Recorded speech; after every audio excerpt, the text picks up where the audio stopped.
നമസ്കാരം. എല്ലാ പ്രേക്ഷകർക്കും കേരളത്തിലെ ഏറ്റവും വലിയ ജനകീയ വാർത്താ മണിക്കൂറിലേക്ക് സ്വാഗതം. നമ്മൾ ആരംഭിക്കുകയാണ്. പൊതുജനം കഴുതിയല്ല സർ.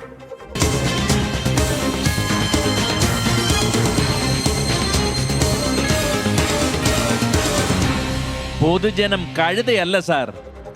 പ്രേക്ഷകർക്ക് ഈ പരിപാടിയിലേക്ക് നേരിട്ട് വിളിച്ച് ജനകീയ പ്രശ്നങ്ങൾ പങ്കുവയ്ക്കാം, ആശങ്കകൾ അറിയിക്കാം. അതിനായി പറയുന്ന നമ്പർ, ഈ നമ്പറിലേക്ക് വിളിക്കാം. 048428300510. ഈ നമ്പറിലേക്ക് നേരിട്ട് വിളിച്ച് ജനകീയ വിഷയങ്ങൾ അറിയിക്കാം.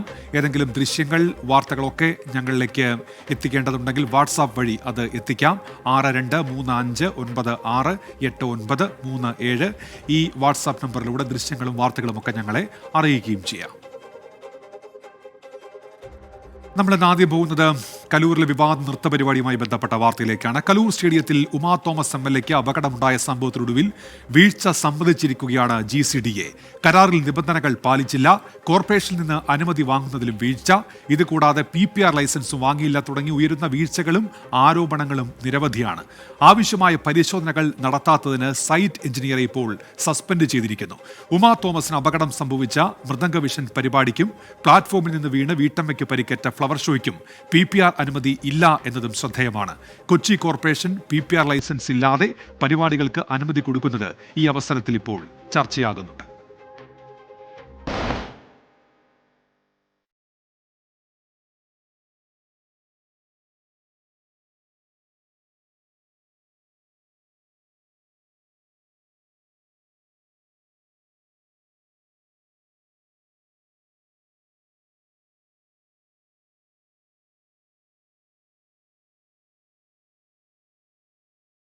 അപകടം നടന്ന ദിവസങ്ങൾക്ക് ശേഷമാണ് GCDA സ്വന്തം വീഴ്ച സമ്മതിക്കുന്നത്. കരാറിലെ നിബന്ധനകൾ പാലിച്ചോ എന്ന് പരിശോധിച്ചതിൽ വീഴ്ച സംഭവിച്ചു എന്നാണ് കണ്ടെത്തൽ. താൽക്കാലികമായി സൈറ്റ് എഞ്ചിനീയറെ സസ്പെൻഡ് ചെയ്ത് കൈയൊഴുകുകയാണ് GCDA. GCDയുടെ ഭാഗത്തു നിന്ന് കരാറിൽ പറഞ്ഞ കാര്യങ്ങൾ ഉറപ്പുവരുത്തുന്നതിനകത്ത് വേണ്ടത്ര ജാഗ്രതയോടുകൂടി ഒരു അന്വേഷണം വന്നില്ല എന്നുള്ളത് ഞങ്ങൾ കണ്ടു. അങ്ങനെ കണ്ടതിനെ തുടർന്ന് ഞങ്ങളുടെ സൈറ്റ് എഞ്ചിനീയർ ആ ചുമതല നിർവഹിക്കേണ്ടത് വേണ്ടത്ര നിർവഹിച്ചു എന്നുള്ള കാര്യം വിശദമായി പരിശോധിക്കുമ്പോൾ തന്നെ അവരെ അന്വേഷണ വിധേയമായി സസ്പെൻഡ് ചെയ്യാനും തീരുമാനിച്ചു. അപകടത്തിന്റെ ആദ്യ ദിനങ്ങളിൽ മൃദംഗവിഷനെ പൂർണ്ണമായും കുറ്റപ്പെടുത്തിയ നിലപാടിലാണ് GCDA മാറ്റം വരുത്തിയത്. കോർപ്പറേഷനിൽ നടക്കം പരിപാടിക്ക് അനുമതി വാങ്ങുന്നതിൽ സംഘാടകർ വീഴ്ച വരുത്തിയെന്നും GCDA കണ്ടെത്തി. അതേസമയം സ്റ്റേഡിയം വിട്ടു നൽകിയതിൽ അഴിമതിയുണ്ടെന്ന യൂത്ത് കോൺഗ്രസ് ചെയർമാന്റെ രാജി ആവശ്യപ്പെട്ട GCDA എക്സിക്യൂട്ടീവ് യോഗം നടക്കുന്ന ഹാളിലേക്ക് പ്രവർത്തകർ ഇടിച്ചുകയറി.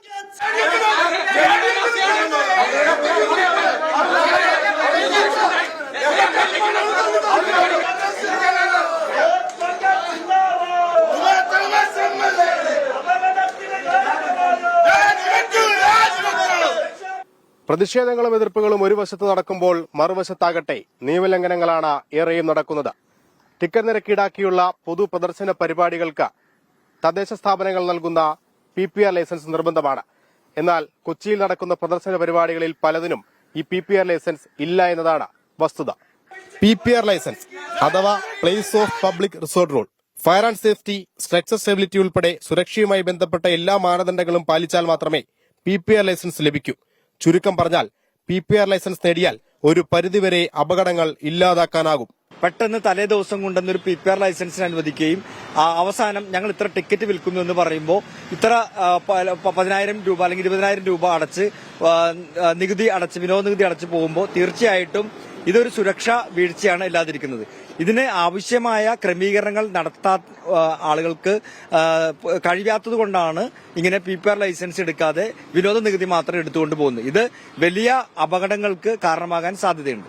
ഏറ്റവും ഒടുവിലുണ്ടായ 2 അപകടങ്ങൾ. കലൂർ സ്റ്റേഡിയത്തിൽ മൃദംഗവിഷൻ സംഘടിപ്പിച്ച നൃത്ത പരിപാടി, മറൈൻ ഡ്രൈവിൽ GCDയുടെ സഹകരണത്തോടെ സംഘടിപ്പിച്ച പുഷ്പമേള. 2 പരിപാടിക്കും PPR ലൈസൻസ് ഉണ്ടായിരുന്നില്ല. അശ്രദ്ധ മാത്രമല്ല അപകടങ്ങൾക്ക് കാരണമെന്ന് തെളിയിക്കുന്നതുകൂടിയാണ് PPRലെ കള്ളക്കളികൾ. കൊച്ചിയിൽ നിന്ന് അശ്വിൻ പാലാഴി, 24. പൊതുജനം കഴുതയല്ല സാർ. ഒട്ടനവധി വീഴ്ചകൾ ഉണ്ടായിരുന്നു നൃത്ത പരിപാടിയുമായി ബന്ധപ്പെട്ട് എന്നതിപ്പോൾ കൂടുതൽ വ്യക്തമാകുന്നുണ്ട്. ഇപ്പോൾ ഒരു വാർത്ത വരുന്നത് MG പ്രതീഷ് അറിയിക്കുന്നുണ്ട്. അത് തിരുവനന്തപുരത്ത് നിന്നാണ്. അവിടെ മംഗലപുരത്താണ് യുവാവിന് വെട്ടേറ്റു. ലഹരി മാഫിയയുടെ ആക്രമണമാണ് ഇതെന്ന് MG പ്രതീഷ് അറിയിക്കുന്നുണ്ട്. അക്രമികൾ പിന്തുടർന്ന് നൌഫൽ എന്ന ഗബറടി സ്വദേശിയെ വെട്ടുകയായിരുന്നു എന്നാണ് ഇപ്പോൾ അറിയിക്കുന്നത്. ഇദ്ദേഹത്തെ വെഞ്ഞാറമൂടുള്ള ആശുപത്രിയിലേക്ക് മാറ്റിയിരിക്കുന്നു എന്നാണ്. ലഹരി മാഫിയയുടെ ആക്രമണമാണ് എന്ന് MG പ്രതീക്ഷ അറിയിക്കുന്നുണ്ട്. നിരവധി പ്രതിസന്ധികൾ മറികടന്നാണ് കർഷക കൂട്ടായ്മകൾ പാടത്ത് നെൽകൃഷി ഇറക്കുന്നത്. സാധാരണ നേരിടുന്ന പ്രശ്നങ്ങൾക്ക് പുറമെ മറ്റ് ചില ന്യൂജൻ പ്രശ്നങ്ങൾ കൂടി നേരിടേണ്ടി വരുന്നുണ്ട് തിരുവനന്തപുരത്തെ ഒരു കർഷക കൂട്ടായ്മയ്ക്ക്. പാറശാല കീഴമാകം പാടശേഖര സമിതിക്ക് റീൽസ് എടുക്കാൻ എത്തുന്നവരും മദ്യപിക്കാൻ എത്തുന്നവരും ഇങ്ങനെ നിരവധി ആളുകളാണ് പ്രശ്നങ്ങൾ ഉണ്ടാക്കുന്നത്. പോലീസിൽ പരാതി നൽകിയിട്ടും പോലീസ് നടപടി സ്വീകരിക്കുന്നില്ല എന്നാണ് ഉയരുന്ന പരാതി.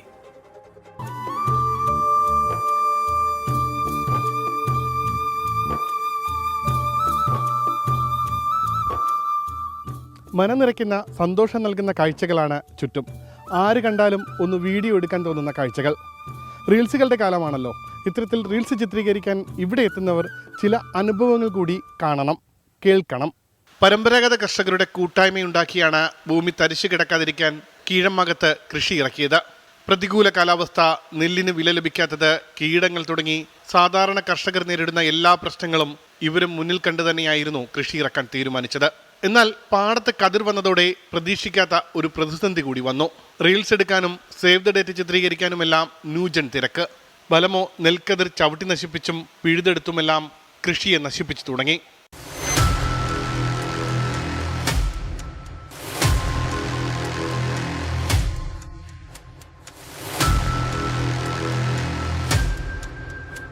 വരുന്നവർക്ക് ചവിട്ടി മതിക്കുക, നെല്ല് ചവിട്ടി ഇതാക്കുക. സമാനത്തിലൂടെ ആർക്ക് വീഡിയോ പിടിക്കുന്നതിന് എന്തിനും നമുക്കൊരു തടസ്സമല്ലാക്കും, കാശൊന്നും കൊടുക്കണ്ട. എപ്പോഴും വരാൻ വന്നിട്ട് ഇപ്പം കുഴപ്പമില്ല.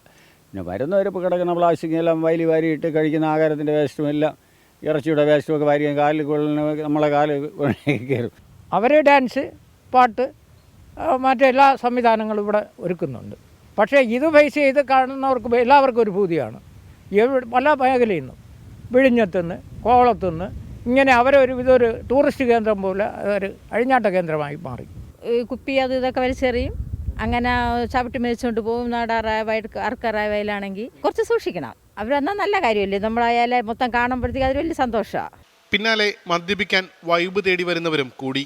കുടിക്കുന്നവർ കുപ്പി ഉപേക്ഷിച്ച് വയലേറിയ കാലിൽ പൊട്ടിച്ച് കൊള്ളുകയും കാലിലെ കർഷകരെ കാലിൽ കൊണ്ട് വലിയ മുറിവ് പറ്റും. അതുകൊണ്ടാണ് മദ്യപാനം നമ്മൾ ബോർഡ് വെച്ച്. പിന്നെ ഇഷ്ടം പോലെ ആൾക്കാർ വന്നിരുന്നു. വെള്ളം അടിക്കുന്നതാവാം, പിന്നെ കുപ്പികളൊക്കെ വെച്ചും കൊണ്ട് നമ്മളെ ഒരു മൈൻഡും ഇല്ലാത്തവർ നമ്മളെന്തിനെ നോക്കാമെന്ന് അവരിങ്ങനെ നോക്കും. നമ്മൾ മിണ്ടാതെ വയ്യാൽ നമുക്ക് കൊള്ളാം, അല്ലെങ്കിൽ അവരെ വായിരിക്കും നമ്മൾ കേൾക്കേണ്ടി വരും. മദ്യപിക്കാൻ വേണ്ടി മാത്രം വരുന്ന ആൾക്കാരുണ്ട്. രാത്രി 10 മണിക്ക് 11 മണിക്ക് അങ്ങനെയൊക്കെയുള്ള ശല്യങ്ങളുണ്ട്. ഗത്യന്തരമില്ലാതെ പാടശേഖര സമിതി 2 റോഡുകളിലും നിർദ്ദേശങ്ങൾ വെച്ച് ബോർഡ് സ്ഥാപിച്ചു. ഫ്ലെക്സ് ബോർഡ് നശിപ്പിച്ചതല്ലാതെ മറ്റൊരു ഫലവും ഉണ്ടായില്ല. ബോർഡ് വെച്ചപ്പോൾ ഞങ്ങൾ പോലീസ് സ്റ്റേഷൻ നമ്പർ, എക്സൈസിൻ്റെ നമ്പർ, പാടശേഖര സമിതിയുടെ പ്രസിഡൻറ്റിൻ്റെയും സെക്രട്ടറിയുടെ നമ്പർ ഇത്രയും വെച്ചിരുന്നു. വരുന്നവരോട് ഈ സെക്രട്ടറിയുടെയോ പ്രസിഡൻറ്റിനോ ബന്ധപ്പെട്ടിട്ട് വേണം പാടത്തിറങ്ങാൻ എന്നുള്ള ഒരു നിബന്ധനയും വെച്ചു. ബോർഡ് 2 ഭാഗത്തും വെച്ചതിനെ സമിതി ഒരു തരം അതിനെ കീറി ബോർഡ് എടുത്ത് കളഞ്ഞു, അതിന് ഫ്ലക്സ് കളക്കി. പോലീസിൽ പരാതി നൽകിയപ്പോൾ ആക്ഷേപിച്ച് തിരിച്ചയച്ചെന്നും ഇവർ പറയുന്നു. അപ്പോൾ പോലീസിന് പരാതി കൊടുത്തിട്ടുണ്ട്. അദ്ദേഹം വന്ന് പാടം പരിശോധനയും ചെയ്തു കഴിഞ്ഞു.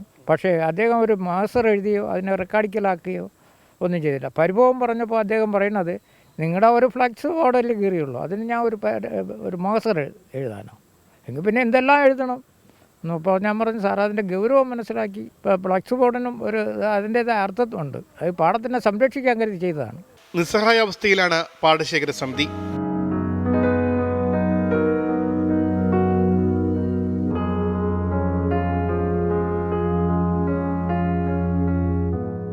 കർഷകരെ കൂട്ടി പാടത്ത് വിത്തിറക്കി അത് കൊയ്ത് മാർക്കറ്റിലെത്തിച്ച് അതിൻ്റെ പണം ലഭിക്കുന്നതുവരെ നിരവധി കഷ്ടപ്പാടുകളും ദുരിതങ്ങളും കർഷകർ അനുഭവിക്കുന്നുണ്ട്. അതിന് പുറമെയായി ഈ കാഴ്ചകൾ കാണാനെത്തുന്നവർ കൂടി ഒരു ദുരിതം കൊടുക്കരുതേ എന്ന അപേക്ഷയെ കർഷകർക്കുള്ളൂ. ക്യാമറമാൻ VS മനീഷിനൊപ്പം ഉമേഷ് ബാലകൃഷ്ണൻ, 24 തിരുവനന്തപുരം. പൊതുജനം കഴുതയല്ല സാർ. നെൽപ്പാടങ്ങൾ കുറഞ്ഞു വരികയാണ്. അത് സംരക്ഷിക്കാനുള്ള പാട് കർഷകർക്ക് മാത്രമേ അറിയുകയുള്ളൂ. അവരുടെ ആശങ്ക അത് പരിഹരിക്കപ്പെടുമെന്നാണ് നമ്മൾ പ്രതീക്ഷിക്കുന്നത്. ഇപ്പോൾ വരുന്നൊരു വാർത്തയിലേക്കാണ്. തൃശൂർ മാടക്കത്തറയിൽ കൈക്കൂലി വാങ്ങിയ വില്ലേജ് ഓഫീസർ വിജിലൻസിന്റെ പിടിയിലായി. മാടക്കത്തറ വില്ലേജ് ഓഫീസർ പോളി ജോർജാണ് പിടിയിലായത്. വിവരാവകാശ നിയമപ്രകാരം വിവരം നൽകാൻ പോളി ജോർജ് 3000 രൂപയാണ് കൈക്കൂലി വാങ്ങിയത്. സൂരജ് സജ്ജിയുണ്ട് തൃശൂരിൽ നിന്ന്. സൂരജ്, വിവരങ്ങൾ. ഉന്മേഷ്, ഈ മാടക്കത്തറ വില്ലേജ് ഓഫീസിലെ വില്ലേജ് ഓഫീസർ പോളി ജോർജ് ആണ് ഇപ്പോൾ ഈ വിജിലൻസിന്റെ പിടിയിലായിരിക്കുന്നത്. വിവരാവകാശ പ്രകാരം നൽകിയ അപേക്ഷയ്ക്ക് മറുപടി നൽകുന്നതിന് വേണ്ടി 3000 രൂപ ഈ പോളി ജോർജ് ആവശ്യപ്പെടുകയായിരുന്നു. പിന്നീട് ഈ വിവരം വിജിലൻസിനെ പരാതിക്കാരൻ അറിയിക്കുന്നു. അങ്ങനെ ഈ വിജിലൻസിന്റെ സാന്നിധ്യത്തിൽ ഇന്ന് ഉച്ചയ്ക്ക് ശേഷം പരാതിക്കാരൻ ഈ തുക വില്ലേജ് ഓഫീസർക്ക് കൈമാറി. ആ സമയത്താണ് വിജിലൻസ് സംഘം ഈ മാടക്കത്തറ വില്ലേജ് ഓഫീസറെ പിടികൂടുന്നത്. എന്തായാലും 3000 രൂപയാണ് ഈ വിവരാവകാശ പ്രകാരം ആവശ്യപ്പെട്ട വിവരങ്ങൾ നൽകുന്നതിന് വേണ്ടി കൈക്കൂലിയായി വില്ലേജ് ഓഫീസർ ആവശ്യപ്പെട്ടത്. വില്ലേജ് ഓഫീസറെ നിലവിൽ വിജിലൻസ് കസ്റ്റഡിയിലെടുക്കുകയും ചെയ്തിട്ടുണ്ട്. ഉന്മേഷ്, അടുത്തൊരു ജനകീയ വിഷയത്തിലേക്കാണ് നമ്മൾ പോകുന്നത്. കടുവയുടെ സാന്നിധ്യം സ്ഥിരീകരിച്ചതോടെ ആശങ്കയിലാണ് ഇടുക്കി പരുന്തുംപാറയിലെ ജനങ്ങൾ. കഴിഞ്ഞ ദിവസമാണ് കല്ലാറിൽ നിന്നും പരുന്തുംപാറയിലേക്കുള്ള റോഡരികിൽ രാത്രി വിനോദസഞ്ചാരികളുടെ കാറിന് മുന്നിലൂടെ കടുവ നടന്നു പോകുന്ന ദൃശ്യങ്ങൾ പുറത്തുവന്നത്. സമീപ പ്രദേശങ്ങളിൽ വളർത്തുമൃഗങ്ങൾ കൊല്ലപ്പെടുന്നതും ഇപ്പോൾ സ്ഥിരം സംഭവമായി. കടുവകളെ കൂട് സ്ഥാപിച്ച് പിടികൂടണം എന്നാണ് നാട്ടുകാരുടെ ആവശ്യം.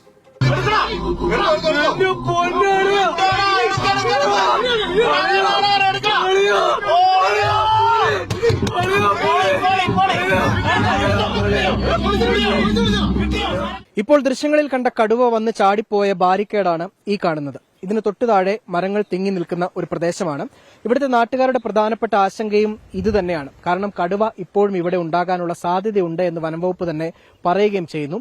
വിനോദസഞ്ചാരികൾ ദിനംപ്രതി നിരവധി വരുന്നൊരു പ്രദേശമാണ്. മാത്രമല്ല ഇതിന് തൊട്ടു താഴെ ഒരു ജനവാസ മേഖല കൂടിയാണ്. വിനോദസഞ്ചാരികൾ പകർത്തിയ ദൃശ്യങ്ങളിലുള്ള കടുവയ്ക്ക് ഏകദേശം 2 വയസ്സ് പ്രായം വരുമെന്ന് വനം വകുപ്പ് സ്ഥിരീകരിച്ചിട്ടുണ്ട്. പ്രദേശത്ത് മുറിഞ്ഞപ്പുഴ സെക്ഷനിൽ നിന്നുള്ള വനം വകുപ്പ് ഉദ്യോഗസ്ഥർ പരിശോധന നടത്തി. ഇവിടെ കടുവയുണ്ടെന്നുള്ളത് നമ്മൾ മുമ്പേ സ്ഥിരീകരിച്ചിട്ടുള്ളതാണ്. അത് ഈ ഭാഗത്തുനിന്നല്ല, ഈ പരുന്തുംപാറ പ്രമിസസായിട്ടുള്ള രാജമുടി, അതുപോലെ തന്നെ വെടിക്കുഴി, ഗ്രാമ്പി, ഈ ഭാഗത്തൊക്കെ നേരത്തെ ഇൻസിഡൻസ് ഉണ്ടായിട്ടുണ്ട്. പക്ഷെ നമ്മൾ ഇതുവരെ ലൈവായിട്ട് നമുക്ക് കിട്ടിയിട്ടില്ല. ഇതുവരെ നാട്ടുകാർ കണ്ടെന്ന് പറഞ്ഞ അറിവ് മാത്രമേ നമുക്കുള്ളൂ. ഇപ്പം നമുക്ക് ചെയ്യാൻ പറ്റുന്ന ഒന്നെങ്കിൽ ഒരു ട്രാപ്പ് ക്യാമറ വെച്ച് നോക്കുക എന്നുള്ളതാണ്. പക്ഷേ ഒരൊറ്റ ഇൻസിഡന്റ് ആയതുകൊണ്ട് തന്നെ നമുക്ക് അതിനകത്തൊരു വിഷ്വൽ ഇനി തിരിച്ചു കിട്ടാൻ ഭയങ്കര ബുദ്ധിമുട്ടായിരിക്കും. പാനിക്കാവുന്ന സിറ്റുവേഷൻ നിലവിലില്ല. വിനോദസഞ്ചാരികളുടെയും പ്രദേശവാസികളുടെയും സുരക്ഷയ്ക്കായി പ്രദേശത്ത് പെട്രോളിംഗ് ഏർപ്പെടുത്താൻ വനം വകുപ്പ് തീരുമാനിച്ചു. ഏതാനും നാൾ മുൻപ് ഇതിനു സമീപത്ത് ഒരു തള്ളക്കടുവയെയും 2 കുഞ്ഞുങ്ങളെയും ആളുകൾ കണ്ടിരുന്നു. ഇപ്പോൾ ദൃശ്യങ്ങൾ ലഭിച്ചതോടെ പ്രദേശത്തെ താമസക്കാർ ഭീതിയിലായിരിക്കുകയാണ്. ആശങ്കയുണ്ട്, ഭയമുണ്ട്, അവർക്ക് പേടിയുണ്ട്. അവർക്ക് ഇങ്ങനെ പുറത്തിറങ്ങി നടക്കാൻ പറ്റാത്ത അവസ്ഥയിലാണ് ഇവിടെ ആളുകൾ ഭീതിയോട് ജീവിക്കുന്നത്. വനവകുപ്പിനോട് നിരന്തരം ആവശ്യപ്പെട്ടിട്ടുണ്ട്. ഈ നമ്മുടെ ബീരോട് പഞ്ചായത്തിലെ വിവിധ പ്രദേശങ്ങളിൽ മറ്റുള്ള ഈ കടുവായും പുലിയും ഉള്ളതുപോലെ ആന വരുന്നുണ്ട്. അതിനുവേണ്ടിയൊക്കെ നിരവധി പരാതി കൊടുത്തിട്ടുണ്ട്. സർക്കാർ തലത്തിൽ വനവകുപ്പ് മന്ത്രിക്കും കൊടുത്തിട്ടുണ്ട്. കല്ലാറിൽ നിന്നും പരുന്തുംപാറയിലേക്കുള്ള റോഡരികിലാണ് കഴിഞ്ഞ ദിവസം കടുവയെ കണ്ടത്. സീസണായതോടെ വിനോദസഞ്ചാരികളുടെ വലിയ തിരക്കും ഈ പ്രദേശത്ത് അനുഭവപ്പെടുന്നുണ്ട്. കടുവകളെ കൂട് സ്ഥാപിച്ച് പിടികൂടണമെന്നാണ് നാട്ടുകാരുടെ ആവശ്യം. നാട്ടുകാരെന്ന നിലയ്ക്ക് വലിയ ആശങ്കയുണ്ട്. ഈ കഴിഞ്ഞ ദിവസം കടുവ ഇറങ്ങിയത് ഇപ്പൊ തന്നെ ഈ നാട്ടിലെ മുഴുവൻ ജനങ്ങളുടെയും വലിയ ആശങ്കയിലാണ് ജനങ്ങൾ. പ്രത്യേകിച്ചും ഓട്ടപ്പാലം പരുന്തുംപാറ പ്രദേശത്ത് താമസിക്കുന്ന ആളുകൾ വലിയ ഭയാനകമാകുന്ന അവസ്ഥയിലേക്ക് മാറിയിട്ടുണ്ട്. ഈ സ്വകാര്യ വ്യക്തിയെ വിളിച്ചു വരുത്തി ആ കാടെങ്കിലും ഒന്ന് വെട്ടി വൃത്തിയാക്കി ഇടണമെന്ന് പറഞ്ഞിട്ടുണ്ട്. സമീപ പ്രദേശങ്ങളായ ഗ്രാമ്പി, 55-ാം മൈൽ, രാജമുടി എന്നിവിടങ്ങളിലും മുൻപ് കടുവയെ കണ്ടിരുന്നു. വന്യമൃഗ ആക്രമണങ്ങളിൽ ഈ ഭാഗത്ത് വളർത്തുമൃഗങ്ങൾ കൊല്ലപ്പെടുകയും ചെയ്തിട്ടുണ്ട്. പ്രദേശത്ത് കാട് പിടിച്ചു കിടക്കുന്ന സ്വകാര്യ വ്യക്തികളുടെ സ്ഥലങ്ങൾ വെട്ടിത്തെളിക്കണമെന്ന് താലൂക്ക് സഭയിൽ ഉൾപ്പെടെ ആവശ്യമുയർന്നെങ്കിലും നടപടിയുണ്ടാകുന്നില്ല. പ്രദേശത്ത് വളർത്തുമൃഗങ്ങളെ അടക്കം വന്യജീവി ആക്രമിച്ച് കൊലപ്പെടുത്തിയിട്ടുണ്ടെന്ന് നാട്ടുകാർ പലപ്പോഴായിട്ട് പറയുന്നുണ്ട്. അതിനിടയിലാണ് ഈ കടുവയുടെ ദൃശ്യങ്ങൾ പലതവണയായി പുറത്തേക്ക് വരുന്നത്. നിലവിൽ വനം വകുപ്പിന്റെ നിരീക്ഷണം ഈ മേഖലയിൽ ഉണ്ട്. പക്ഷേ കൂടുൾപ്പെടെ സ്ഥാപിക്കുന്നതിനുള്ള നടപടി അടിയന്തരമായി സ്വീകരിക്കണമെന്നാണ് നാട്ടുകാർ ആവശ്യപ്പെടുന്നത്. മുഹമ്മദ് ഏലപ്പാറയ്ക്കൊപ്പം രാഹുൽ വിജയൻ, 24 ഇടുക്കി. പൊതുജനം കഴുതയല്ല സാർ. ആശങ്ക വേണ്ട എന്ന് വനംവകുപ്പ് ഉദ്യോഗസ്ഥർ പറയുന്നുണ്ട്. പക്ഷേ പരുന്തുംപാറ നിവാസികൾക്ക് ഇത് ഭീതിയാണ്. അതിനു പുറമെ വളർത്തുമൃഗങ്ങളെയും വന്യമൃഗങ്ങളുടെ ആക്രമണത്തിൽ ഇവിടുത്തുകാർക്ക് നഷ്ടമാകുന്നുണ്ട്. അവരുടെ പ്രതികരണങ്ങൾ കേൾക്കാം. ഇതിൽ നേരത്തെ റിപ്പോർട്ട് ചെയ്തിട്ടുണ്ട്. ഇത് കുറച്ച് വർഷങ്ങൾക്ക് മുമ്പ് തന്നെ ഈ സംഭവം ഉള്ളതാണ്. ഇത് ഈ കഴിഞ്ഞ ന്യൂ ഇയർ ആഘോഷിച്ചിട്ട് വരുന്നതിൻ്റെ ഭാഗമായിട്ട് എങ്ങാണ്ടാണ് വന്ന ഗസ്റ്റുകളാണ് ഈ സംഭവം കണ്ടത്. കണ്ടിങ്ങനെ ഇവിടെ ഇതിൻ്റെ ഫാമിലി ആയിട്ട് തന്നെ ഇത് സംഭവം ഇങ്ങനെ ഉണ്ടെന്നുള്ളതാണ് അറിവ്. ഇങ്ങനെ ജോലി ചെയ്യുന്നവരും ഒക്കെ ഈ സംഭവം ഇങ്ങനെ സ്പോട്ട് ചെയ്തിട്ടുണ്ട്. നാട്ടുകാർക്ക് ഇറങ്ങി നടക്കാനുള്ള തൊഴിലാളികൾ കുളന്തെടുക്കാനും മറ്റേതൊടങ്ങളും പണി ചെയ്യാൻ പോകുന്ന ആളുകളുണ്ട്. തൊട്ട് ഇവിടെ കുറേ വീടുകളും റിസോർട്ടുകളും ഒക്കെ ഉണ്ട്. എല്ലാവരെയും അത് ബാധിക്കും. നമ്മുടെ പ്രദേശത്തെ ടൂറിസവുമായി ബന്ധപ്പെട്ടുകൊണ്ട് പുറത്തുനിന്ന് വരുന്ന ആളുകൾ പോലും വരാതെ ഇരിക്കുന്ന ഒരു സ്ഥിതി ഉണ്ടാവും. എത്രയും കൂടുതൽ സ്ഥാപിക്കുകയോ അതുപോലെ ഇത് സ്വകാര്യ വ്യക്തികളുടെ കാട് പിടിച്ച് കിടക്കുന്ന സ്ഥലങ്ങളുണ്ട് ഇവിടെ. അടിയന്തരമായിട്ട് ഇത് തന്നെ പഞ്ചായത്ത് റോഡിലോട്ട് വെട്ടിത്തെളിച്ചുകൊണ്ട് അവരെ തീയിട്ട് നശിപ്പിക്കുകയും ഇതൊക്കെ സമൃദ്ധമായിട്ട് വന്ന് കയറി കിടക്കാൻ പറ്റുന്ന സ്ഥലങ്ങളാണ് ഇവിടെയുള്ളതെല്ലാം. ആ ദൃശ്യങ്ങൾ കണ്ട ചില പ്രേക്ഷകരൊക്കെ അത് കടുവയാണോ എന്നുള്ള സംശയമൊക്കെ ഉന്നയിക്കുന്നുണ്ട്. മലബാർ വാലി എന്നുള്ള അക്കൗണ്ടിൽ നിന്ന് പറയുന്നത് കടുവകൾ എന്തുകൊണ്ട് കാട് വിട്ടിറങ്ങുന്നു, ഇത് പഠിക്കണം, ഇക്കാര്യത്തിൽ നടപടി ഉണ്ടാകണം എന്നിങ്ങനെയുള്ള ആവശ്യങ്ങളൊക്കെ ആ വാർത്തയുമായി ബന്ധപ്പെട്ട് ഉയരുകയും ചെയ്യുന്നുണ്ട്. നമ്മളിനി കോഴിക്കോട്ടേക്കാണ്. അവിടെ കൂടരഞ്ഞി കൂരോട്ടുപാറയിലെ ജനങ്ങൾ വന്യമൃഗം ഭീതിയിലാണ്. കഴിഞ്ഞ 2 ആഴ്ചക്കിടെ 3 വളർത്തുമൃഗങ്ങളെ കടുവ പിടികൂടി. കുരങ്ങ്, പന്നി എന്നിവ പ്രദേശത്ത് വ്യാപകമായി കൃഷി നശിപ്പിക്കുന്നതായി നാട്ടുകാർ പറയുന്നു. വന്യമൃഗങ്ങളുടെ ആക്രമണത്തെ തുടർന്ന് പ്രദേശത്തു നിന്നും നിരവധി പേരാണ് വീട് ഉപേക്ഷിച്ച് പോകുന്നത്. നമ്മൾ ഈ സംഭവം നടന്ന വീട്ടുമുറ്റത്താണുള്ളത്. കഴിഞ്ഞ ദിവസം ഈ വീട്ടിലെ നായയാണ് പുലി കൊണ്ടുപോയിട്ടുള്ളത് എന്നുള്ളതാണ് ഇവിടെയുള്ള ആളുകൾ പറയുന്നത്. പുലിയാണ് ഇവിടെ വന്നിട്ടുള്ളത് എന്ന് വനംവകുപ്പും സ്ഥിരീകരിക്കുന്നുണ്ട്. എന്നാൽ നാട്ടുകാർ ഉന്നയിക്കുന്ന പ്രധാനപ്പെട്ട ഒരു വാദം എന്ന് പറയുന്നത് അത് പുലിയല്ല, കടുവയാണ് എന്നുള്ളതാണ്. കാരണം ദൃക്സാക്ഷികളുണ്ട്. കഴിഞ്ഞ ദിവസം ഇവിടെ തൊട്ടടുത്തുള്ള ഒരു ചേച്ചിയുടെ വീട്ടിൽ നിന്ന് ഒരു ആടിനെയും അതുപോലെ തന്നെ ഒരു പട്ടിയെയും ഇത്തരത്തിലൊരു മൃഗം കടിച്ചുകൊണ്ടുപോയി. ആ ചേച്ചി കണ്ടതാണ് ആടിനെ കൊണ്ടുപോയത് കടുവയാണ് എന്നുള്ളത്. അതുകൊണ്ട് തന്നെ ആ ചേച്ചി പറയുന്നുണ്ട് അത് കടുവയാണ് എന്നുള്ളത്. ആദ്യം എൻ്റെ ഒരു ആടിനെ പിടിച്ചു. അപ്പോൾ ഇത് ആടിനെ പിടിച്ചു എന്ന് പറഞ്ഞാൽ നമുക്ക് ആടുകളെ വിറ്റ് ഒഴിവാക്കാൻ പറ്റില്ല. അതുകൊണ്ട് അന്നത് പറഞ്ഞില്ല. അങ്ങനെയാണ് ആടുകളെ എല്ലാത്തിനെയും വിറ്റത്. ആ കൂട് നിറയെ ആടുണ്ടായിരുന്നു. ഇനി ഒരു 4 ആടുകളെ നിർത്തിയിട്ടുള്ളൂ. ബാക്കി എല്ലാത്തിനെയും കൊടുത്തു. അത് കഴിഞ്ഞിട്ടാണ് പിന്നെ എൻ്റെ പട്ടീനെ പിടിച്ചുകൊണ്ട് പോയി. അത് കഴിഞ്ഞിട്ട് പിന്നെ ഈ കഴിഞ്ഞ ദിവസം എന്നെ ആടുകളെയും ഓടിക്കുകയും ചെയ്തു. കടുവനെ ഞാൻ നേരിട്ട് കണ്ടതാണ്. അത് കടുവ തന്നെയാണ്. അതേ സമയത്ത് പുലിയാണെന്ന് വനംവകുപ്പ് പറയാനുള്ള പ്രധാനപ്പെട്ട കാരണം എന്ന് പറയുന്നത് കടുവയാണെങ്കിൽ അവരുടെ ക്യാമ്പ് ചെയ്ത് പ്രവർത്തിക്കേണ്ടി വരും. അതുകൊണ്ട് അതിൽ നിന്ന് മാറാൻ വേണ്ടിയിട്ടാണ് ഇപ്പോൾ പുലിയാണ് എന്ന് സമർത്ഥിക്കാൻ വേണ്ടി വനംവകുപ്പ് ശ്രമിക്കുന്നത് എന്നൊരു കാര്യമാണ് ഇവിടുത്തെ നാട്ടുകാരൊക്കെ തന്നെ പറയുന്നത്. ഇന്നലെയാണ് ഈ ക്യാമറ ഇവിടെ സ്ഥാപിച്ചിട്ടുണ്ടായിരുന്നത്. കാരണം ഈ വീട്ടുമുറ്റത്തു നിന്നാണ് നായയെ കൊണ്ടുപോയിട്ടുണ്ടായിരുന്നത്. ഈ വീട്ടിൽ 2 നായ ഉണ്ടായിരുന്നു. അതിൽ ഒരു നായയാണ് കൊണ്ടുപോയിട്ടുണ്ടായിരുന്നത്. അപ്പോൾ ക്യാമറ എന്തായാലും വനംവകുപ്പ് ഇവിടെ സ്ഥാപിച്ചിട്ടുണ്ട്. അപ്പോൾ ഇവിടെയുള്ള നാട്ടുകാർ അതുപോലെ തന്നെ ഇവിടുത്തെ ഈ വീട്ടുകാരനുമൊക്കെ ഇവിടെ നമുക്കൊപ്പം ഉണ്ട് എന്നുള്ളതാണ്.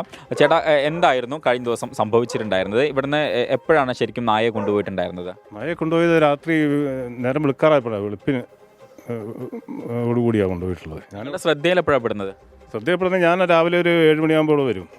നായ്ക്ക് തീറ്റ കൊടുക്കാനും അതുപോലെ കുറച്ച് റബ്ബർ കൊട്ടാനും വേണ്ടിയിട്ടാണ് അവിടെ വരുന്നത്. അവിടെ വരുമ്പോൾ നായനൊക്കെ സാധാരണ ഇതിൽ വരുമ്പോഴേ ഓടി വരുന്നതാണ്. അതിനെ കാണുന്നില്ല. അപ്പോൾ നോക്കുമ്പോഴാണ് ഇവിടെ ചോര ഇങ്ങനെ വീണ് കിടക്കുന്നതും. അത് പെറ്റ് കിടക്കുന്ന ഒരു നായ്ക്കുട്ടിയായിരുന്നു, ഒരു നായായിരുന്നു. അപ്പോൾ അവിടെ ചെന്ന് നോക്കുമ്പോൾ അതിൻ്റെ കുഞ്ഞുങ്ങൾ മാത്രം അവിടെ അനാഥമായി കിടക്കുന്നുണ്ട്. നായയും അവിടെ ചോരയും കാര്യങ്ങളും അതുപോലെ തന്നെ കടുവയുടെ എന്ന് തോന്നിക്കുന്ന ഒരു കാൽപ്പാടും ഒക്കെ അവിടെ കണ്ടു. അങ്ങനെ അപ്പോൾ അത് കടുവ കൊണ്ടുപോയി ഞങ്ങൾ ഞാൻ ഒരു ഉറപ്പിലെത്തിയത്. അതാണ് കാൽപ്പാട് കണ്ടെത്തിയിട്ടുണ്ടായിരുന്നു എന്നുള്ളതാണ്. പക്ഷേ അത് പുലിയുടേതാണ് എന്നുള്ളതാണ് നിലവിൽ വനംവകുപ്പ് എന്തായാലും പറയുന്നത്. അതിനാണ് ക്യാമറയും സ്ഥാപിച്ചിട്ടുള്ളത്. മെമ്പറെ, എന്താണ് ഈ വിഷയത്തിൽ നിങ്ങൾക്ക് ഇപ്പം പറയാനുള്ളത്? ആളുകളൊക്കെ ഇപ്പം വലിയ രീതിയിൽ താങ്കളെ കോൾ ചെയ്യുന്നുണ്ട് എന്ന് പറഞ്ഞു. കാരണം ഇവിടെ എല്ലാവരും ഈ റബ്ബർ വെട്ടിനൊക്കെ പോകുന്ന ആളുകളാണ് അല്ലേ കൂടുതലായിട്ട്?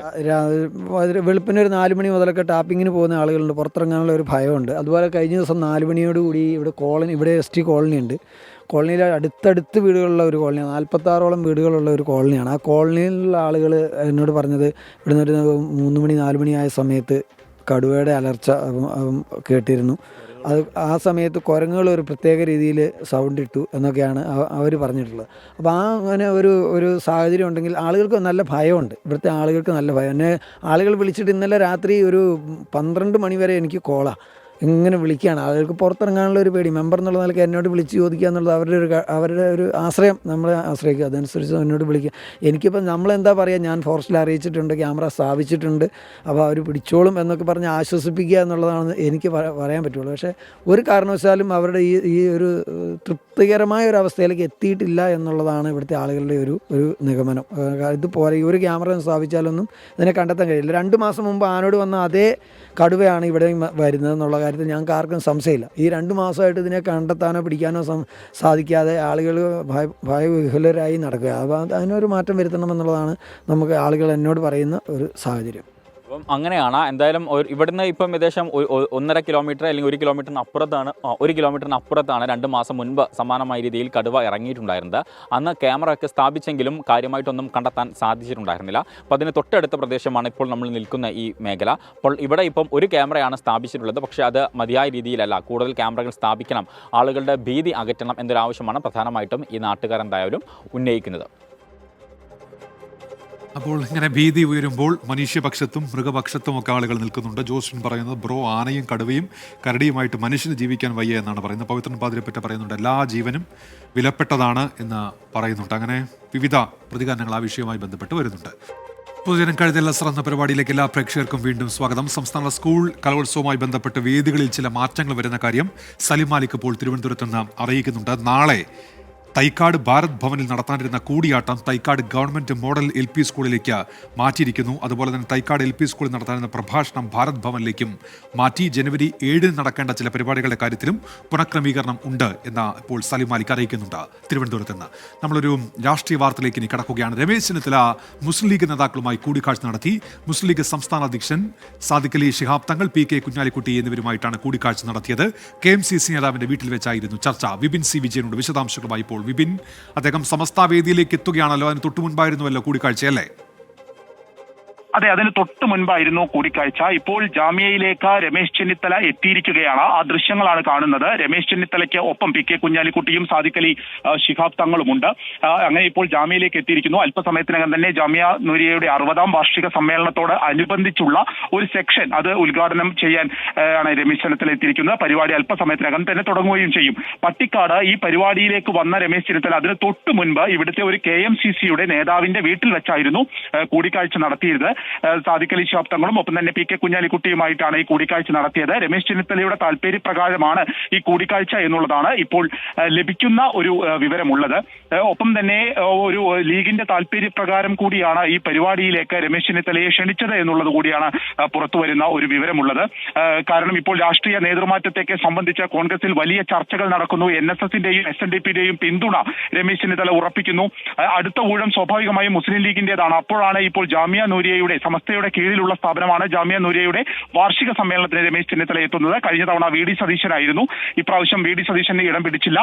പകരം ഇപ്പോൾ രമേശ് ചെന്നിത്തല ഉദ്ഘാടന സെക്ഷന് എത്തിയിരിക്കുന്നു. MK മുനീറാണ് ഇതിന്റെ അധ്യക്ഷ സ്ഥാനമുള്ളത്. അപ്പോൾ ലീഗിന് കൂടി ലീഗിന്റെ ഒരു സ്വീകാര്യത ഉറപ്പിക്കുക എന്നുള്ള ഒരു ലക്ഷ്യം കൂടി ഇന്നത്തെ ഈ കൂടിക്കാഴ്ചയ്ക്ക് സ്വാഭാവികമായും ഉണ്ടാവും. ആ രീതിക്ക് ഉള്ളൊരു ചർച്ച നടന്നിട്ടുണ്ട് എന്നുള്ളതുമാണ് വിവരം. ഒപ്പം തന്നെ ഇനിയിപ്പോൾ 11ാം തീയതി SKSSFന്റെ ജില്ലാ കമ്മിറ്റിയുടെ നേതൃത്വത്തിലുള്ള ഒരു ജാമ്യ ഇസ്ലാമിയയുടെ വാർഷിക സമ്മേളനമുണ്ട്. അതും രമേശ് ചെന്നിത്തലയാണ് ഉദ്ഘാടനം ചെയ്യുന്നത്. അപ്പോൾ ഇത്തരത്തിൽ ഈ സമസ്തയുടെ കീഴിലുള്ള സ്ഥാപനങ്ങളിലേക്ക് വരുന്നു. ഒപ്പം തന്നെ മുസ്ലിം ലീഗിന്റെ ഒരു പരോക്ഷ പിന്തുണ ഉണ്ടാകുന്നു. ഇതൊക്കെ തന്നെ വലിയ കരുത്തു പകരും രമേശ് ചെന്നിത്തലയ്ക്ക് എന്നതിൽ തർക്കമില്ല. ഉന്മേഷ്, SNDP NSS വേദികളിൽ രമേശ് ചെന്നിത്തല എത്തി. ഇപ്പോൾ അദ്ദേഹം സമസ്ത വേദിയിലേക്ക് കൂടി എത്തുകയാണ്. മുഖ്യമന്ത്രി സ്ഥാനവുമായി ബന്ധപ്പെട്ടല്ല ഇപ്പോൾ ചർച്ച വേണ്ടത്, ആ ചർച്ചയല്ല നടക്കേണ്ടതെന്നൊക്കെ രമേശ് ചെന്നിത്തല പറയുന്നുണ്ട്. പക്ഷേ അപ്പോഴും കോൺഗ്രസിലെ ആഭ്യന്തര രാഷ്ട്രീയവുമായി ബന്ധപ്പെട്ട് പ്രധാനപ്പെട്ടതാണ് രമേശ് ചെന്നിത്തല കയറി വരുന്ന പിന്തുണ എന്നുള്ള കാര്യത്തിൽ തർക്കമില്ല. നേരത്തെ സൂചിപ്പിച്ചൊരു വാർത്തയുടെ വിശദാംശങ്ങളിലേക്കാണ്. തിരുവനന്തപുരത്ത് ലഹരി മാഫിയുടെ ആക്രമണത്തിൽ യുവാവിന് വെട്ടേറ്റു. മംഗലപുരം സ്വദേശി നൌഫലിനാണ് വെട്ടേറ്റത്. കൈക്കും കാലിനും ഗുരുതരമായി പരിക്കേറ്റ നൌഫലിനെ വെഞ്ഞാറമൂട്ടിലെ ആശുപത്രിയിൽ പ്രവേശിപ്പിച്ചു. MG പ്രതീഷ് ഉണ്ട് വിവരങ്ങളുമായി ഇപ്പോൾ തിരുവനന്തപുരത്ത് നിന്ന്. പ്രതീഷ്, എന്തൊക്കെയാണ് വിശദാംശങ്ങൾ?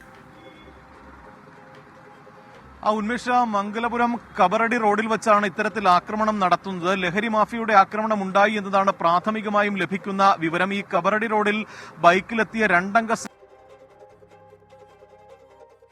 MG പ്രതീക്ഷാണ് വിവരങ്ങൾ നൽകിയത്. ചെറിയൊരു സാങ്കേതിക തകരാറുണ്ട്. ലഹരി മാഫിയുടെ ആക്രമണമാണ് തിരുവനന്തപുരത്തുണ്ടായത്. പ്രതീഷ്, തുടർന്നോളൂ. ഉന്മേഷ, ബൈക്കിലെത്തിയ 2 അംഗ സംഘമാണ് ആക്രമണം നടത്തിയത്. കബറടി റോഡിൽ വെച്ച നൌഫലിനെതിരെ ബൈക്കിലെത്തിയ 2 അംഗ സംഘം ആക്രമണം നടത്തുകയായിരുന്നു. ഇവരെ കണ്ട് ഭയന്ന് ആദ്യം ഒരു കടയിലേക്കാണ് ഈ നൌഫൽ ഓടിക്കയറിയത്. പിന്തുടർന്നെത്തിയ 2 അംഗ സംഘം തുടരെ വെട്ടി പരിക്കേൽപ്പിക്കുകയായിരുന്നു. നിലവിൽ കാലിനും കൈക്കുമാണ് ഗുരുതരമായി പരിക്കേറ്റിട്ടുള്ളത്. നിലവിൽ വെഞ്ഞാറമൂട്ടിലെ ഒരു സ്വകാര്യ ആശുപത്രിയിൽ പ്രവേശിപ്പിച്ചിട്ടുണ്ട്. ഈ ആക്രമണം നടത്തിയവരെ കുറിച്ചുള്ള വിവരങ്ങളും നിലവിൽ പോലീസിന് ലഭിച്ചിട്ടുണ്ട്. കാപ്പ കേസ് പ്രതികളായ ഷഹീൻ, കുട്ടൻ, അഷ്റഫ് എന്നിവർ ചേർന്നാണ്. MG പ്രതീക്ഷാണ് വിവരങ്ങൾ നൽകിയത്. മംഗലപുരത്താണ് ഇത്തരത്തിൽ ലഹരി മാഫിയുടെ ആക്രമണം ഉണ്ടായത്. നേരത്തെ വന്നൊരു വാർത്തയുടെ വിശദാംശങ്ങളിലേക്ക് നമ്മൾ ഇനി പോകുന്നു. പാലക്കാട് കല്ലടിക്കോട് സാമൂഹ്യാരോഗ്യ കേന്ദ്രത്തിനകത്ത് പാമ്പ്. ആശുപത്രിയിൽ ടോക്കൺ എടുക്കാനെത്തിയ രോഗികളാണ് പാമ്പിനെ കണ്ടത്. 2 മണിക്കൂർ നേരം പാമ്പ് ആശുപത്രി പരിസരത്ത് പരിഭ്രാന്തി ഉണ്ടാക്കി. സൂരജ് സജി വിവരങ്ങളുമായി ഇപ്പോൾ ചേരുന്നുണ്ട്. സൂരജ്, എപ്പോഴായിരുന്നു ഈ സംഭവം? വിവരങ്ങൾ എന്തൊക്കെയാണ്? ഉന്മേഷ്, ഇന്ന് രാവിലെയാണ് ഈ കല്ലടിക്കോട് സാമൂഹ്യാരോഗ്യ കേന്ദ്രത്തിൽ ഈ പാമ്പ് എത്തിയത്. അവിടെ ഈ ടോക്കൺ എടുക്കുകയും അതുപോലെ തന്നെ ഈ ടോക്കൺ എടുക്കാൻ വേണ്ടി രോഗികൾ ഉൾപ്പെടെ വിശ്രമിക്കുന്ന ഹാളിനകത്താണ് ഈ പാമ്പിനെ കണ്ടത്. പക്ഷേ 2 മണിക്കൂർ നേരം ഈ ഹാളിനകത്ത് ഈ പാമ്പ് പരിഭ്രാന്തി പരത്തി എന്നുള്ളതാണ് പറയുന്നത്. പിന്നീട് ഈ രോഗികളും അവിടെ ഉണ്ടായിരുന്ന ജീവനക്കാരും ചേർന്നാണ് ഈ പാമ്പിനെ അവിടെ നിന്ന് പിടികൂടി മാറ്റുകയും ചെയ്യുന്നത്. 2 മണിക്കൂറിലേറെ നേരം ഈ ടോക്കൺ എടുക്കാൻ എത്തിയവരടക്കം പരിഭ്രാന്തരായി എന്ന് പറയുന്നു. പിന്നീട് ജീവനക്കാരും നാട്ടുകാരും ചേർന്നായിരുന്നു ഈ പാമ്പിനെ അവിടെ നിന്ന് മാറ്റിയത്. എന്തായാലും സാമൂഹ്യാരോഗ്യ കേന്ദ്രത്തിൽ ആളുകൾ വിശ്രമിക്കുന്ന സ്ഥലത്ത് ഈ പാമ്പിനെ കണ്ടതാണ് വലിയ ആശങ്കക്കിടയാക്കിയിരിക്കുന്നത് എന്നുള്ളതാണ് നാട്ടുകാർ ചൂണ്ടിക്കാണിക്കുന്നത്. ഉന്മേഷ്, സൂരജ് സജിയാണ് വിവരങ്ങൾ നൽകിയത് തൃശ്ശൂരിൽ നിന്ന്. HMPV ഏതായാലും സംസ്ഥാനത്ത് ഇതുമായി ബന്ധപ്പെട്ട് ജാഗ്രതാ നിർദ്ദേശം നൽകിയിട്ടുണ്ട്. ഗർഭിണികളും പ്രായമായവരും ആരോഗ്യ പ്രശ്നങ്ങൾ ഉള്ളവരും മാസ്ക് ധരിക്കുന്നത് നല്ലതാണ് എന്ന് ആരോഗ്യമന്ത്രി വീണ ജോർജ് ഇതിനോടകം അറിയിച്ചിട്ടുണ്ട്. വിദേശത്ത് നിന്ന് രോഗലക്ഷണങ്ങളോടെ വരുന്നവരെ നിരീക്ഷിക്കും എന്ന് ആരോഗ്യവകുപ്പ് വ്യക്തമാക്കുന്നു. വൈറസ് ബാധയിൽ ആശങ്ക വേണ്ടെന്നും വീണ ജോർജ് അറിയിച്ചു. ആരോഗ്യ വിദഗ്ധർക്ക് പറയാനുള്ളത് കേൾക്കാം. ഹ്യൂമൻ മെറ്റാന്യൂമോ വൈറസിനെ കൊണ്ട് നമ്മൾ ഗുരുതരമായ ആശങ്കകളൊന്നും ഇപ്പോൾ ഉണ്ടാകേണ്ട ഒരു കാര്യവുമില്ല എന്നുള്ളതാണ് വസ്തുത. കേരളത്തിൽ ഒരു ഭാഗ്യമുള്ളത് വളരെ ഷാർപ്പായിട്ടുള്ള, എനിക്ക് തോന്നുന്നു ലോകത്തിന് തന്നെ മാതൃകയായിട്ടുള്ള ഷാർപ്പായിട്ടുള്ളൊരു സർവൈലൻസ് സിസ്റ്റം നമുക്കുണ്ട്. അപ്പോൾ എന്തെങ്കിലും അപകടമുള്ള കാര്യങ്ങളാണെങ്കിൽ തീർച്ചയായിട്ടും ഇപ്പോൾ എന്തുകൊണ്ട് ലോകത്തിൽ ചൈനയിൽ അത് കണ്ടുപിടിച്ചു എന്ന് പറയുന്ന പോലെ ഇന്ത്യയിലാണെങ്കിൽ പലപ്പോഴും പല രോഗങ്ങളെ ആദ്യം കണ്ടെത്തിയത് കേരളത്തിലാണ്. അത് വളരെ നേരത്തെ കണ്ടെത്തുമ്പോൾ അതിൻ്റെ പൊതുജനാരോഗ്യ പ്രാധാന്യം എന്ന് വെച്ചാൽ അതിൻ്റെ കൺട്രോളും എളുപ്പമാണ്. കേരളം ഇതിൻ്റെ അപ്പുറത്തെ വൈറസിനെയൊക്കെ നമ്മൾ വളരെ ഇഫക്റ്റീവ്ലി കേരളത്തിലെ ജനങ്ങളും ആരോഗ്യ സംവിധാനങ്ങളും കൂട്ടുചേർന്ന് നമ്മൾ നിരക്കി നിർത്തിയിട്ടുള്ളതാണ്. ഹ്യൂമൻ മെറ്റാന്യൂമോ വൈറസ് എന്ന ഈ വൈറസ് മുമ്പേ നമ്മുടെ രാജ്യത്തും എല്ലാ രാജ്യങ്ങളിലുള്ളൊരു വൈറസാണ്.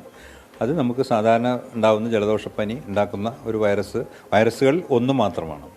അതിൻ്റെ അളവ്, അതിൻ്റെ ഇൻഫെക്ഷൻ്റെ അളവ് ചൈനയിൽ ഈ കഴിഞ്ഞ 1-2 ആഴ്ചകളായിട്ട് കുറച്ച് കൂടുതലുണ്ട് എന്നുള്ള റിപ്പോർട്ടുകളാണ്, സ്ഥിരീകരിക്കപ്പെട്ട റിപ്പോർട്ടുകളുള്ളത്. അത് വല്ലാതെ വ്യാപിച്ച് കൂടുതൽ മരണങ്ങൾ ഉണ്ടാക്കുന്നുണ്ടെന്നുള്ളതൊന്നും സ്ഥിരീകരണമായിട്ടുള്ള റിപ്പോർട്ടുകളായിട്ട് നമുക്ക് കാണുന്നില്ല. അപ്പോൾ അതുകൊണ്ട് തന്നെ ഇന്ത്യയിലും അതുപോലെ മറ്റു രാജ്യങ്ങളൊന്നും ഇതിനെക്കുറിച്ച് കൂടുതലായിട്ട് വേവലാതിപ്പെടേണ്ട ആവശ്യമൊന്നുമില്ല. ഈ രോഗം വന്നു കഴിഞ്ഞാൽ തന്നെ ഭൂരിഭാഗം പേർക്കും അത് തനിയെ മാറുന്ന, ഏതാനും ദിവസങ്ങൾ കൊണ്ട് 5 ദിവസം 7 ദിവസം കൊണ്ട് തനിയെ മാറുന്ന ഒരു അസുഖം മാത്രമായിട്ടാണ് കാണുന്നത്. നിരത്തിലൊരു ജീവൻ കൂടി പൊലിയുന്നു. എറണാകുളം അങ്കമാലിയിൽ KSRTC ബസ്സും ബൈക്കും കൂട്ടിയിടിച്ച് കോളേജ് അധ്യാപകന് ദാരുണാന്ത്യം. അങ്കമാലി ഫിസാൽ കോളേജിലെ അധ്യാപകൻ അനുരഞ്ജാണ് മരിച്ചത്. YS അഭിനന്ദുണ്ട് വിശദാംശങ്ങളുമായി ഇപ്പോൾ. അഭിനന്ദ്, എപ്പോഴായിരുന്നു അപകടം? വിവരങ്ങൾ എന്തൊക്കെയാണ്? ഉന്മേഷ്, ഇന്ന് വൈകിട്ട് 4 മണിയോടുകൂടിയായിരുന്നു അപകടം. അങ്കമാലി ടെൽക്കിന് മുന്നിൽ ബൈക്കുമായി എത്തിയ ഈ അനുരഞ്ജ് KSRTC ബസ്സുമായി കൂട്ടിയിടിക്കുകയായിരുന്നു. മലപ്പുറം പരപ്പനങ്ങാട് സ്വദേശി അനുരഞ്ജാണ് മരിച്ചത്. അദ്ദേഹത്തിന് 42 വയസ്സാണുള്ളത്. അദ്ദേഹം അങ്കമാലി മുക്കന്നൂർ ഫിസാറ്റ് കോളേജിലെ കമ്പ്യൂട്ടർ സയൻസ് വിഭാഗം അസിസ്റ്റന്റ് പ്രൊഫസറാണ്. ഇപ്പോൾ നിലവിൽ മൃതദേഹം അങ്കമാലി ലിറ്റിൽ ഫ്ലവർ ആശുപത്രിയിൽ സൂക്ഷിച്ചിരിക്കുകയാണ്. പോസ്റ്റ്മോർട്ടം നടപടികൾക്ക് ശേഷം ബന്ധുക്കൾക്ക് കൈമാറും എന്നാണ് ഇപ്പോൾ ലഭിക്കുന്ന വിവരം. ഉന്മേഷ്, KSRTC ബസ്സുമായി കൂട്ടിയിടിച്ചാണ് ഈ അപകടം ഉണ്ടായത്. 2018 പ്രളയത്തിൽ ഇടുക്കി അണക്കെട്ട് തുറന്നപ്പോൾ തകർന്ന ചെറുതോണിയിലെ ബസ് സ്റ്റാൻഡിന് പകരമുള്ള പുതിയ ബസ് സ്റ്റാൻഡിന്റെ നിർമ്മാണം ഇതുവരെ പൂർത്തിയായില്ല. സ്റ്റാൻഡ് ഇല്ലാത്തതിനാൽ ചെറുതോണി പാലത്തിലാണ് ഇപ്പോൾ ബസ്സുകൾ പാർക്ക് ചെയ്യുന്നത്. വെയിലും മഴയുമേറ്റ് ബസ് കാത്തു നിൽക്കേണ്ട ഗതികേടിലാണ് യാത്രക്കാർ. പണിതിട്ടും പണി തീരാത്തൊരു ബസ് സ്റ്റാൻഡാണിത്. പക്ഷേ ഈ ബസ് സ്റ്റാൻഡിന് ഒരു പ്രത്യേകതയുണ്ട്. ഉദ്ഘാടനങ്ങൾ പലത് കഴിഞ്ഞതാണ്.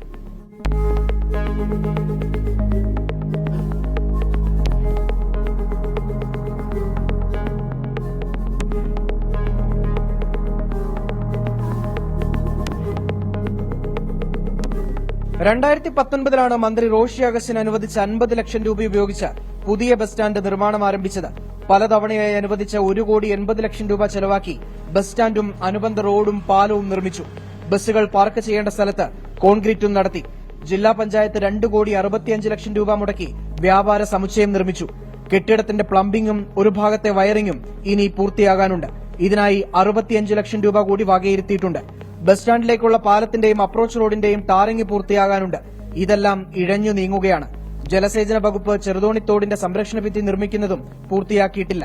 ജില്ലാസ്ഥാനത്ത് ഒരു ബസ് സ്റ്റാൻഡ് ഇല്ലാത്ത ഏക ജില്ലയാണ് ഇടുക്കി. കാരണം നമ്മുടെ ഇടുക്കിയോടുള്ള അവഗണന ഈ സർക്കാരിന്റെ ഭാഗത്തുനിന്ന് തന്നെയല്ല, കാരണം ഇവിടെയുള്ള ജനപ്രതിനിധികൾ തന്നെ ഇടുക്കിയോട് അവഗണന കാണിക്കുന്നതിന്റെ ഏറ്റവും വലിയ തെളിവാണിത്. ഈ ബസ് സ്റ്റാൻഡ് വന്നാൽ ആ ട്രാഫിക് ബ്ലോക്കുകൾ ഒഴിവാകും, ഇവിടെ ജില്ലാസ്ഥാനത്തിന് വികസനം റെഡിയാവും, കുറെ ആൾക്കാർക്ക് തൊഴിൽ കിട്ടും, നല്ല രീതിയിൽ. അത് വേണ്ടപ്പെട്ട അധികാരികൾ കണ്ണു തുറക്കണം. ബസ് സ്റ്റാൻഡിന്റെ നിർമ്മാണ പ്രവർത്തനങ്ങൾ പൂർണ്ണമായും ഫലവത്താക്കി ഇത് പൊതുജനങ്ങൾക്കും വാഹനം കയറ്റാനുമുള്ള സംവിധാനം ചെയ്യണമെന്നാണ് നാട്ടുകാരായ ഞങ്ങളുടെ ആഗ്രഹം. പുതിയതായി പണിത ചെറുതോണി പാലത്തിലാണ് ഇപ്പോൾ ബസ്സുകൾ പാർക്ക് ചെയ്യുന്നത്.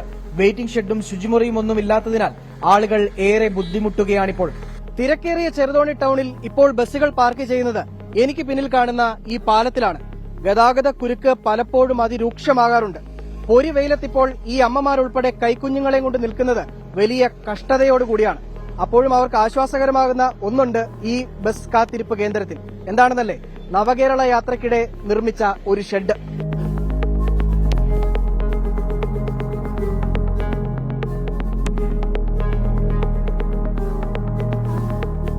കെഎസ്ആർടിസിക്ക് ഗ്യാരേജിനും വർക്ക്ഷോപ്പിനും ക്വാർട്ടേഴ്സിനും പമ്പിനുമായുള്ള സ്ഥലം വിട്ടു നൽകാൻ തീരുമാനമായെങ്കിലും ഏറ്റെടുക്കൽ നടപടി നീണ്ടുപോകുന്നതും സ്റ്റാൻഡ് തുറക്കാൻ തടസ്സമാകുന്നുണ്ട്. നിർമ്മാണം പൂർത്തിയാക്കി ഈ ബസ് സ്റ്റാൻഡ് തുറന്നു കൊടുക്കുകയാണെങ്കിൽ ചെറുതോണി ടൌണിലെ ഗതാഗത കുരുക്കിനുൾപ്പെടെ വലിയ പരിഹാരമുണ്ടാകുമെന്നുള്ളതാണ് ഏറ്റവും പ്രധാനപ്പെട്ട കാര്യം. ഉദ്ഘാടനങ്ങൾ മാത്രം നടത്തിയതുകൊണ്ടായില്ല, പൊതുജനങ്ങൾക്ക് കൂടി അത് പ്രയോജനപ്പെടുന്ന വിധത്തിലായിരിക്കണം. മുഹമ്മദ് ഏലപ്പാറയ്ക്കൊപ്പം രാഹുൽ വിജയൻ, 24 ഇടുക്കി. പൊതുജനം കഴുതയല്ല സാർ.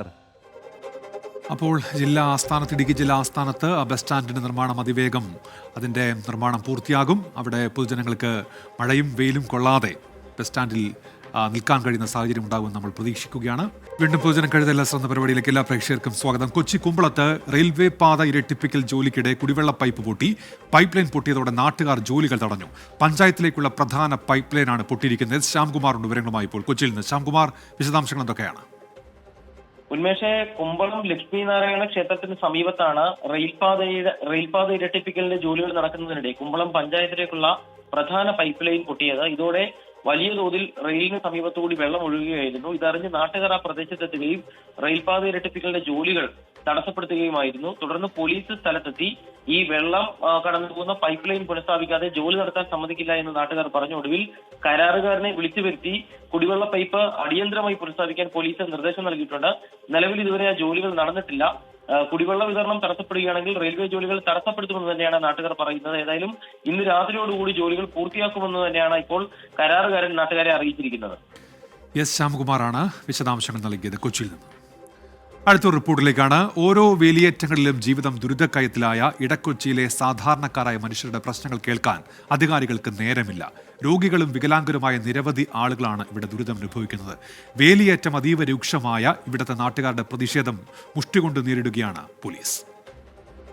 വേലിയേറുമ്പോൾ മനസ്സിൽ ആധിയേറുന്ന ഒരു ജനതയുണ്ട് ഇടക്കൊച്ചിയിൽ. സമരങ്ങളും നിവേദനങ്ങളും ഒട്ടനവധി കഴിഞ്ഞു. പരിഹാരം ഇപ്പോഴും വിദൂരത്തിൽ.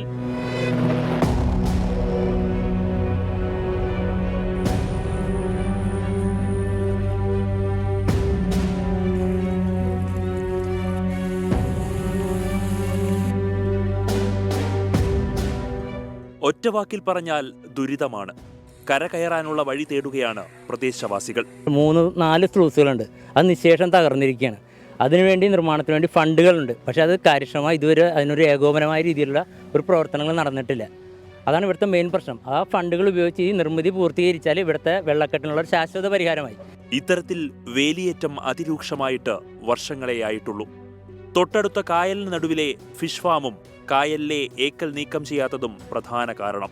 വേലിയേറ്റം കൊണ്ട് പൊറുതിമുട്ടി ഈ നാട് വിട്ടുപോയ ഒരു കുടുംബത്തിന്റെ വീടാണിത്. ഇപ്പോഴും വേലിയേറ്റം തുടരുന്നു. ഇവിടുത്തുകാരുടെ ദുരിതവും. 2 കുഞ്ഞു കൊച്ചുങ്ങളെ അവള് ഇട്ടിട്ടും ജോലിക്കും. ഞാനിത് എന്ത് ചെയ്യും? എങ്ങനെ ഞങ്ങൾ ജീവിക്കും? വെള്ളം കയറിയ എന്താണ് ഒരു ജാതിയിലും ഒന്നും ചെയ്യാൻ പറ്റിയ പേരുടെ അകമ്പരം കയറണേ. കായലിന്റെ ഭിത്തി ഇടിഞ്ഞത് നന്നാക്കാത്തതും കരയിൽ നിന്ന് വേലിയേറി വരുന്ന വെള്ളത്തെ വഴിതിരിച്ചുവിടാനുള്ള സംവിധാനങ്ങളില്ലാത്തതും സ്ഥിതിഗതികൾ ഗുരുതരമാക്കുന്നു. അധികാരികളുടെ വാഗ്ദാനം നാൾക്ക് നാൾ കൂടി വരുന്നുണ്ട്. ഇവിടുത്തുകാരുടെ ദുരിതത്തിന് പക്ഷേ അയവില്ല.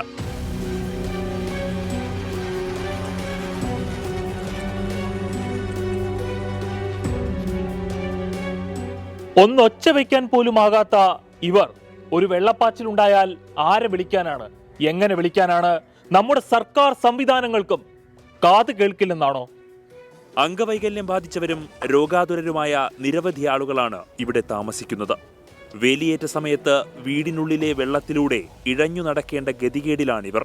കാലിന് ഷുഗർ വന്നു, ആസ്പത്രി ചെന്നപ്പോൾ മുറിക്കണമെന്ന് പറഞ്ഞു. 25 കൊല്ലം എന്നെ കെട്ടിയാൻ മരിച്ചിട്ട്. അച്ഛനും അമ്മയൊക്കെ ചത്തുപോയി. ഞങ്ങളെല്ലാം രോഗിയായിട്ട് അതും കിടക്കുകയാണ്.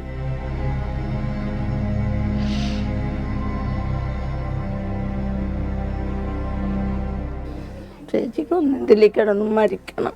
നിലവിലെ സ്ഥിതിയിൽ ഒരു മാറ്റം വരുത്താനാണ് പ്രദേശവാസികൾ സമരത്തിനിറങ്ങിയത്. എന്നാൽ സമരത്തെയും അടിച്ചമർത്തുന്ന നടപടിയാണ് പോലീസിന്റെ ഭാഗത്തു നിന്നും ഉണ്ടായത്. അപ്രതീക്ഷിതമായി വീടിനുള്ളിലേക്ക് ഇരച്ചെത്തുന്ന മലിനജലത്തോട് ഇരു കാലുകളുമില്ലാതെയാണ് ശൈലചേച്ചി പൊരുതുന്നത്. മെട്രോയും തിരക്കുകളും മാത്രമല്ല, ഇത്തരത്തിൽ വേലിയേറ്റങ്ങളിൽ നരകയാതന അനുഭവിക്കുന്ന ഈ മനുഷ്യനും കൂടിയാണ് കൊച്ചിയുടെ മറ്റൊരു മുഖം. VS രാഹുലിനൊപ്പം അമൽ സുരേന്ദ്രൻ, 24 കൊച്ചി. പൊതുജനം കഴുതയല്ല സാർ. ദുരന്ത ജീവിതമാണ് അവിടുത്തെ ജനതയുടേത്. അധികാരികളുടെ ഇടപെടൽ എപ്പോഴുണ്ടാകും എന്നാണ് അവരുടെ ചോദ്യം. പ്രതികരണങ്ങളിലേക്ക്. വേലിയേറ്റം തുടങ്ങിയിട്ട് എൻ്റെ ഓർമ്മയിൽ ഇവിടെ ഞാൻ കച്ചവടം ഇട്ടിട്ട് ഒരു 16 കൊല്ലമായിട്ടുണ്ട്. അപ്പോഴത്തേക്ക് ഇത്രയും വേലിയേറ്റം ഉണ്ടായിട്ടില്ല. ഇപ്പോഴാണ് വേലിയേറ്റം കഠിനമായിട്ടുണ്ടാകുന്നത്. അതിന് കാരണം ഇവിടെ ഉള്ള ഇടത്തോടുകളെല്ലാം നികർന്നു. വീട്ടിലൊക്കെ വെള്ളം കയറി ആകെ നമ്മുടെ വാട്ടർ അതോറിറ്റിയിൽ നിന്ന് വരുന്ന വെള്ള ടാങ്കിലേക്ക് ഈ മലിനജലം ഉൾപ്പെടെ കയറി ആ ജലവും ആകെ ഉപയോഗിക്കാൻ പറ്റാത്ത രീതിയിലാക്കി. ഞങ്ങൾക്ക് കുടിക്കാനും അതേപോലെ തന്നെ മറ്റുപയോഗത്തിനൊന്നും സാധിക്കാത്ത നിലയിലാണ്. കാണുന്ന ഒരു SC കോളനിയാണ്. ഈ കോളനിയിലേക്ക് പോകാനുള്ള ഏക മാർഗമാണ് ഈ റോഡ്. ഈ റോഡ് 2 സ്കൂൾ ബസ് വരുന്നുണ്ട്. ഇതിലൂടെ 2 സ്കൂൾ ബസ്സിൽ ഇപ്പോൾ വരാൻ പറ്റാത്തൊരു സ്ഥിതിയാണ് ഉള്ളത്. എന്തോരം വീടാണെന്ന് അറിയാമോ? അവിടെയൊക്കെ നശിഞ്ഞു പോയേക്കണെന്ന് അറിയാമോ? ഞങ്ങളുടെ വീട് വരെ ഇവിടെ നശിഞ്ഞിട്ടുണ്ട്. എന്തോരം വീട് നശിഞ്ഞു പോയി. ഇത് ഇങ്ങനെ നമ്മൾ സർക്കാരിന് ടാക്സും കാര്യങ്ങളൊക്കെ കൊടുക്കണമല്ലേ? പൊതുജനക്കഴുതല്ല പരിപാടിയിലേക്ക് തിരികെ. സമസ്ത വേദിയിലെത്തിയിരിക്കുന്ന രമേശ് ചെന്നിത്തല ജാമിയ നൂരിയ വാർഷിക സമ്മേളനത്തിൽ രമേശ് ചെന്നിത്തല ഇപ്പോൾ പങ്കെടുക്കുകയാണ്. സാദിഖ് അലി ശിഹാബ് തങ്ങളും PK കുഞ്ഞാലിക്കുട്ടിയും ഉൾപ്പെടെ വേദിയിലുണ്ട്. വിപിൻ C വിജയനുണ്ട്. വിശദാംശങ്ങളുമായി ഇപ്പോൾ വിപിൻ. അങ്ങനെ രമേശ് ചെന്നിത്തല സമസ്ത വേദിയിലേക്കും എത്തിയിരിക്കുന്നു. എന്തൊക്കെയാണ് വിവരങ്ങൾ വിപിൻ? ഉന്മേഷ്, ചടങ്ങ് ആരംഭിച്ചിരിക്കുന്നു. ഇപ്പോൾ അല്പസമയത്തിനകം തന്നെ രമേശ് ചെന്നിത്തല ഈ ഗരീബ് നവാസ് എന്നുള്ള സെക്ഷൻ ഉദ്ഘാടനം ചെയ്യും. ഇപ്പോൾ MK മുനീർ സംസാരിക്കുകയാണ്. വേദിയിൽ ലീഗിന്റെ നേതാക്കളുണ്ട്. PK കുഞ്ഞാലിക്കുട്ടിയും സാദിഖ് അലി ശിഹാബ് തങ്ങളും ഉൾപ്പെടെയുള്ള നേതാക്കളുണ്ട്.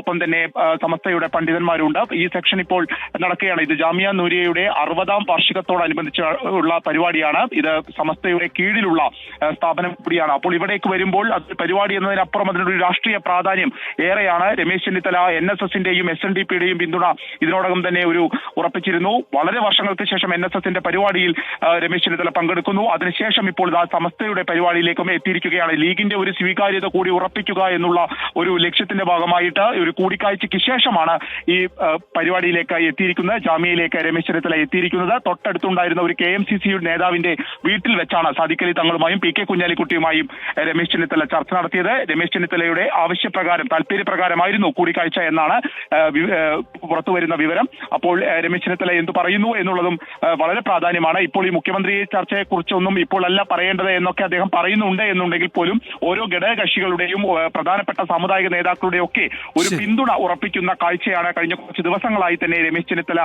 ചെയ്യുന്നത്. രമേശ് ചെന്നിത്തലയെ ചുറ്റിപ്പറ്റിയുള്ള രാഷ്ട്രീയമായിട്ടുള്ള ഒരു കോലിളക്കം തന്നെ കോൺഗ്രസിൽ നടക്കുന്നു. അതിന്റെ ഭാഗമായി ഇപ്പോൾ സമസ്തയുടെ വേദിയിൽ രമേശ് ചെന്നിത്തല എത്തിയിരിക്കുന്നു. അതിന്റെ പരിപാടികൾ ആരംഭിക്കുകയും ചെയ്തിരിക്കുന്നു. ഉന്മേഷ്. വിപിൻ C വിജയനാണ് വിവരങ്ങൾ നൽകിയത്.